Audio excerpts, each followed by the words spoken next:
I saw a lot of movies in 2019, but by the end of it all, there was no doubt in my mind that my favorite film of the year was Uncut Gems.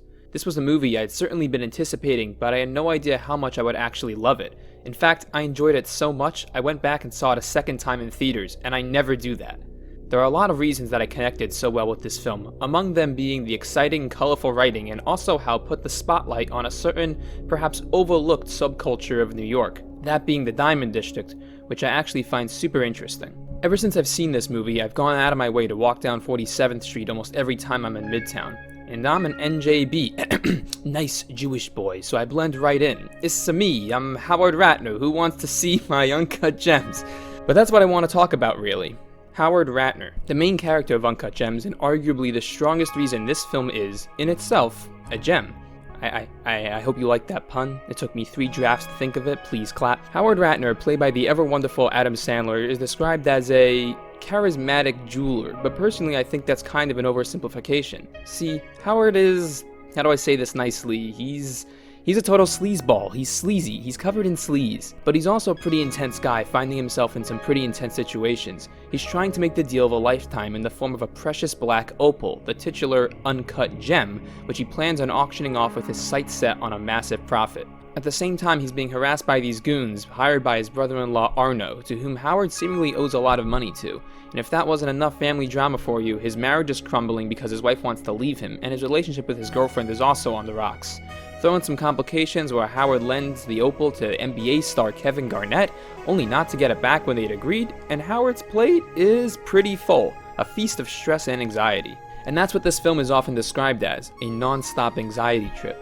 Normally ultra-tense movies might make me feel nothing but discomfort, and while this film certainly delivers that feeling in spades, it keeps me around by being centered on a main character who I find absolutely fascinating. Howard is a strange protagonist because on one hand he's just incredibly unlikable. It doesn't take long to understand that he's a bit of a scummy guy, and most of his problems seem to be his own fault. But he lacks a certain cool factor to be considered a somewhat traditional anti-hero, I feel. He is, after all, generally unliked by most of the other characters in the film. His colleagues don't seem to respect him, his relationship with his kids is awkward at best, and his wife tells him to his face that he's the most annoying person she's ever met. She's trash. I know that. I was stupid. I'm done. It means nothing. It meant nothing. Please. I'm begging you, just give me another shot. You know what, Howard? Say yes, what? I think you are the most annoying person I have ever met. I hate being with you. I hate looking at you. And if I had my way, I would never see you again. He's a bit of a loser, all things considered. But I think even having said all that, there's a bizarre charm to Howard. It's a lot like the case with the actor who plays him, actually. Now, I don't mean to say that I think Adam Sandler is a loser. Far from it. He seems like a very swell guy. But most people are familiar with his somewhat checkered acting track record. That was a real mouthful. Because he's arguably been in more bad films than good ones. And on top of that, he often plays annoying, stupid characters. But despite this, he's still a lovable guy. People seem to like Adam Sandler even if they hate most of his movies. He's just got a certain quality. I think Howard Ratner is very similar. He may be annoying, but still strangely lovable, and that helps the audience keep rooting for him. But there's one other aspect of his character I want to address. One of the reasons I think this kind of unconventional character works so well is because he is in fact 2 different characters. Confused? Let me confuse you some more. There's Howard Ratner, jeweler, nuisance, and damn near total loser. Then there's Howie Bling, excitable, a risk taker, someone who is out to win. This is me, all right? I'm not a fucking athlete. This is my fucking way. This is how I win. I don't mean that Sandler's character literally has a split personality, but he seems to have 2 different sides to him regardless, each one eating into the other to create a chaotic man who finds himself in a lot of chaos.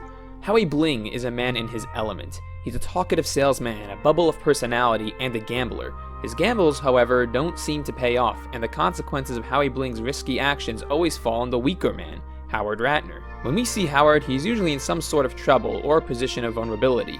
I think it's interesting that our first introduction to him is a pretty inside look at his colonoscopy. It doesn't get much more vulnerable than being passed out having a camera jammed up your ass. Even so, Bling's gambles are ultimately aimed at improving his standing in life, and this applies to both sides of him. We see him messing these chances up again and again, but there's a strange irony in the fact that finally, at the conclusion of the film, his ultimate bet, his one final shot, he actually scores, he actually wins. For once we see Howard as a true winner, and not just this total screw-up loser. and it's moments after he wins the ultimate win that he loses one final time in the worst way possible. In a way, Howard's death at the conclusion of the film is the only ending that makes sense.